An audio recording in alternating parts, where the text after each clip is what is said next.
नमस्कार दोस्तों, the learner point में आप सभी का स्वागत है। दोस्तों, आज अपन करेंगे सामाजिक शिक्षण के 20 महत्वपूर्ण प्रश्न। आपके कितने सही होते हैं आप कमेंट बॉक्स में ज़रूर बताना। और अपनी क्लास दोस्तों ये 11 बजे होती है, 11 AM डेली। एक दिन सामाजिक, एक दिन हिंदी और एक दिन संस्कृत की, ऐसे ये क्लास रहेगी। तो पहला प्रश्न आपके सामने स्क्रीन पर है। कक्ष में शिक्षण अधिगम प्रक्रिया में छात्रों को सक्रिय रूप से शामिल करने का तरीका है। उनसे प्रश्न पूछना, अनुबोधन, उपरोक्त सभी। तो राइट आंसर क्या हो जाएगा? कक्ष में शिक्षण अधिगम प्रक्रिया में छात्रों को सक्रिय रूप से शामिल करने का तरीका उन्हें अभिप्रेरणा देना है। अगला प्रश्न, यदि कोई छात्र कक्षा में शिक्षक के प्रश्नों का उत्तर नहीं देता है तो शिक्षक को उसे दंड देना चाहिए? नहीं, दंड तो नहीं देना चाहिए, गलत बात है। फिर देखिए, कक्षा से बाहर निकाल देना चाहिए, ये भी गलत बात है। उसे घर भेज देना चाहिए? नहीं, ये भी गलत बात है। उसे क्या करना चाहिए? प्रोत्साहित करना चाहिए। अगला प्रश्न आपके सामने स्क्रीन पर ये रहा। कक्षा शिक्षण के दौरान विद्यार्थियों को प्रोत्साहित करने के लिए शिक्षक को करना चाहिए। श्यामपट्ट पर विद्यार्थियों के उत्तर लिखवाना, सही उत्तर देने वाले विद्यार्थी को प्रोत्साहित करना चाहिए, छात्रों के उत्तर को स्वयं दोहराना, उपरोक्त सभी। तो कक्षा शिक्षण प्रक्रिया के दौरान विद्यार्थियों को प्रोत्साहित करने के लिए शिक्षक को क्या करना चाहिए? श्यामपट्ट पर विद्यार्थियों के उत्तर लिखना, बिल्कुल सही बात है। श्यामपट्ट पर जब अध्यापक बच्चों के उत्तर लिखेगा ना तो बच्चे अंदर से गदगद हो जाएंगे कि मेरे वाला उत्तर सर ने बोर्ड पर लिखा है। तो अन्य बच्चों के भी जिज्ञासा पैदा होगी कि मैं भी अगली बार उत्तर बताऊंगा, मेरा भी सर बोर्ड पर लिखेंगे। और जिस बच्चे ने उत्तर बताया है वो तो जिज्ञासा से भर जाएगा। फिर देखिए, सही उत्तर देने वाले विद्यार्थी को प्रोत्साहित, ये तो बहुत अच्छी बात है। प्रोत्साहित करेगा, शाबाशी देगा तो बच्चा अंदर से मोटिवेट होगा और आगे और अच्छा अध्ययन करेगा वो। छात्रों के उत्तर को स्वयं दोहराना, अब छात्र के उत्तर को स्वयं दोहरा देगा ना तो बच्चा सोचेगा दूसरा भी, काल तो मैं बताऊं आज को गुरुजी मेरो उत्तर दोहरावेगा। प्रार्थना स्थल में भी यदि कोई बच्चा उत्तर बता देता तो टीचर उसका नाम भी लेता और उसके उत्तर को भी दोहराता, फिर बोलता शाबाश। तो वो बच्चा पूरे दिन ऐसे अकड़ के स्कूल के अंदर घूमता, यानी हीरो बना रहता वो उस दिन का। तो सारे ही हो जाएंगे। अब देखिए, अध्यापक द्वारा कक्ष में प्रश्न पूछे जाने चाहिए। वस्तुनिष्ठ प्रश्न, लघुत्तरात्मक प्रश्न, निबंधात्मक प्रश्न या उपयुक्त सभी। तो अध्यापक द्वारा कक्ष में कैसे प्रश्न पूछे जाने चाहिए? तो देखो, निबंधात्मक प्रश्न मौखिक रूप से पूछ पाना संभव नहीं है, ठीक है, थोड़ा मतलब बच्चों की बात हो रही है। वस्तुनिष्ठ रटन प्रवृत्ति पर आधारित होते हैं। फिर देखिए, लघुत्तरात्मक प्रश्न पूछे जाने चाहिए। लघुत्तरात्मक प्रश्न, अब यहाँ पर प्राथमिक स्तर की बात हो रही है, प्राथमिक और उच्च प्राथमिक स्तर की। तो यहाँ पर बालक से लघुत्तरात्मक प्रश्न पूछेगा तो कुछ बालक अपनी अभिव्यक्ति देंगे उसमें और कुछ जो आपने पूछा है जिससे संबंधित है उसकी अभिव्यक्ति देंगे। तो यहाँ भी थोड़ी बहुत चिंतन शक्ति का विकास होता है। तो इसका राइट आंसर लघुत्तरात्मक प्रश्न हो जाएगा। बाकी ऐसे पूछ लिया आपसे चिंतन शक्ति, तर्क शक्ति, इनका विकास किस में होता है? तो निबंधात्मक प्रश्न। लेकिन इसका राइट आंसर होगा बी, लघुत्तरात्मक प्रश्न। फिर है करके सीखने का सिद्धांत है। क्रियाशीलता का सिद्धांत, चयन का सिद्धांत, रुचि का सिद्धांत या पुनरावृत्ति का सिद्धांत। अब देखिए, करके सीखने पर बल दिया था जॉन डीवी, किलपैट्रिक, इन्होंने करके सीखने के ऊपर बल दिया था। व्यवहारवादियों ने भी करके सीखने के ऊपर बल दिया, यानी हम करके सीख लेते हैं ना, वो कभी हम भूलते नहीं है। तो देखिए, क्रियाशीलता का सिद्धांत हो जाएगा इसका राइट आंसर। अगला प्रश्न आपके सामने स्क्रीन पर ये रहा। गेस्टाल्ट मनोविज्ञान के विपरीत सिद्धांत कौन सा है? अब देखिए, गेस्टाल्ट थ्योरी आपने पढ़ी है तो गेस्टाल्ट का मतलब होता है पूर्ण, यानी किसी चीज को पूर्णता में देखना, समग्रता में देखना, पूर्ण से अंश की ओर जाना, ये गेस्टाल्ट थ्योरी है।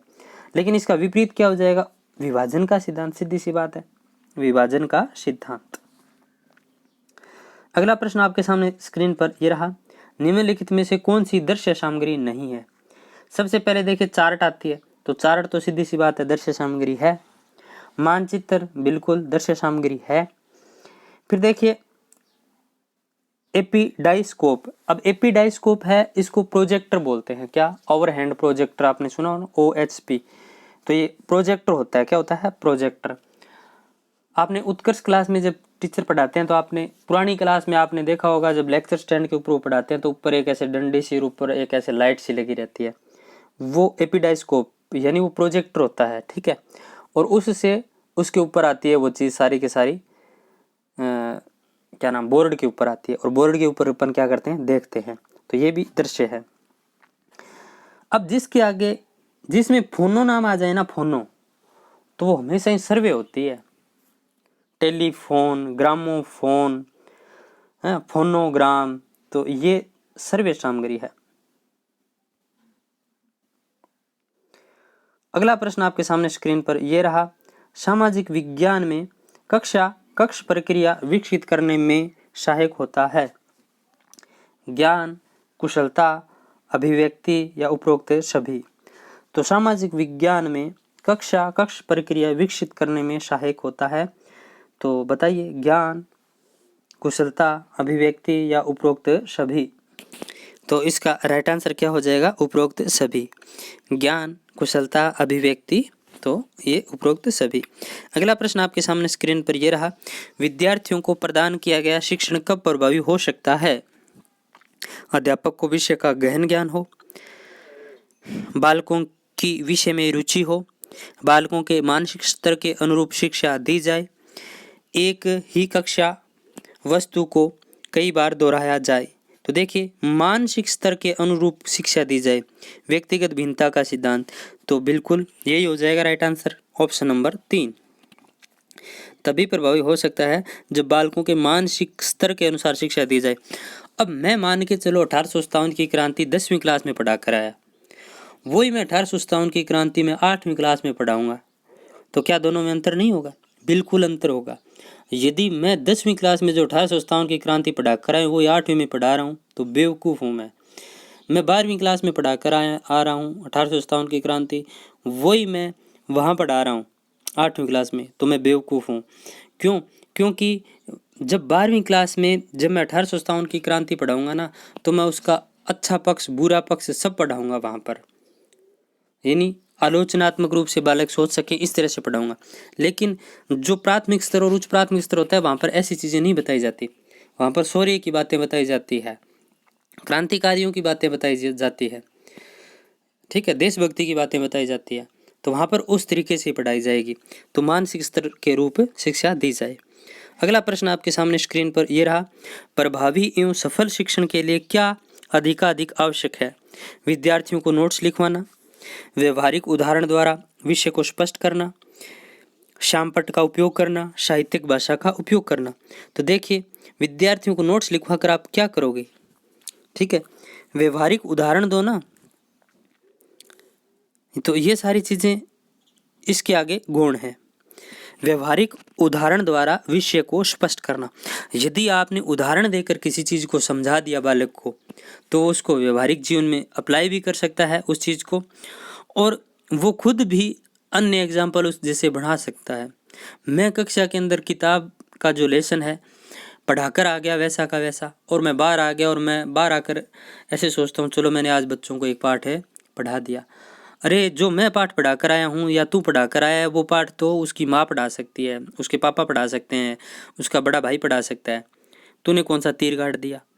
यानी वहाँ मैं बच्चों को व्यवहारिक उदाहरण देकर विषय को यदि स्पष्ट करता तो बालक उसको व्यवहारिक जीवन में काम में लेते, और वो मेरा जो शिक्षण करवाई हुई चीज़ है वो सफल भी होती और प्रभावी भी होती। अगला प्रश्न आपके सामने स्क्रीन पर यह रहा, बालक के किस विकास में शिक्षा सर्वाधिक सहायक है। बालक के किस विकास में शिक्षा सर्वाधिक सहायक है। सामाजिक विकास, सर्वांगीण विकास, मानसिक विकास, नैतिक विकास। अब देखिए, सामाजिक विकास, मानसिक विकास, नैतिक विकास, ये सारे सर्वांगीण विकास में आ गए। सर्वांगीण का मतलब ही होता है सभी क्षेत्रों का विकास होना। अगला प्रश्न आपके सामने स्क्रीन पर यह रहा, आपकी शिक्षा किस परिणाम से सफल है। सम्मान में वृद्धि, दूसरों को भी लाभ हो, या नौकरी प्राप्ति। बिल्कुल गलत बातें हैं तीनों की तीनों। सम्मान में वृद्धि, दूसरों को भी लाभ, नौकरी प्राप्ति, बिल्कुल सही बात है। आत्मसंतोष, आपने शिक्षा प्राप्त की है, यदि आपको आत्मसंतोष है कि मैं शिक्षित व्यक्ति हूँ तो आपकी शिक्षा सफल है।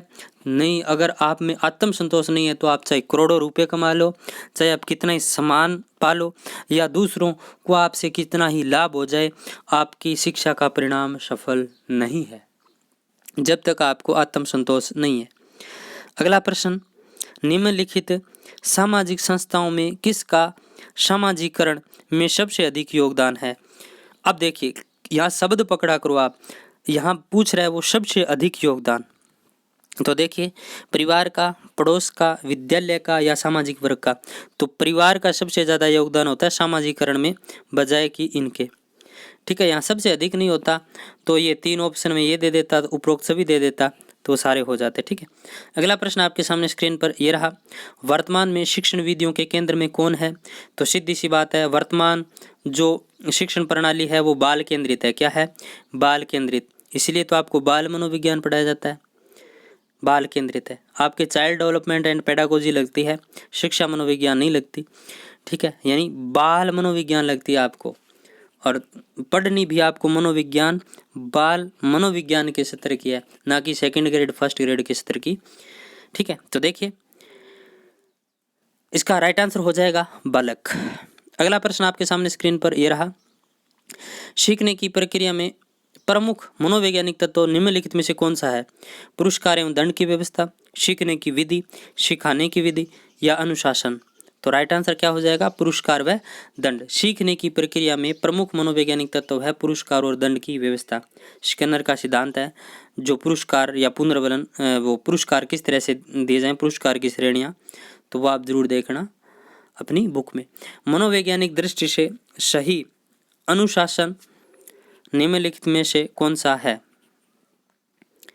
कठोर अनुशासन, मृदु अनुशासन, आत्मानुशासन या अनुशासन से मुक्त सिद्धि। तो सीधी सी बात है आत्मानुशासन। अगला प्रश्न आपके सामने स्क्रीन पर यह रहा, उत्तम शिक्षा को हृदयंगम करने में कौन सी भाषा सर्वाधिक सहायक है? उत्तम शिक्षण को हृदयंगम, यानी हृदयंगम का मतलब होता है अपने हृदय के साथ करना। तो देखिए मातृभाषा, राष्ट्रभाषा हिंदी, अंग्रेजी, संस्कृत। तो देखिए उत्तम शिक्षण को हृदयंगम करने में कौन सी भाषा सर्वाधिक सहायक है? तो मातृभाषा। वर्तमान की जो शिक्षा प्रणाली है, नई जो शिक्षा नीति आई है, उसमें भी मातृभाषा पर सबसे ज़्यादा जोर दिया गया है कि प्राथमिक शिक्षा है वो पूर्णतः मातृभाषा में दी जाएगी। जो प्राथमिक शिक्षा है वो मातृभाषा में दी जाएगी, अन्य भाषाएं बाद में। तो मातृभाषा बहुत ही इम्पोर्टेंट है।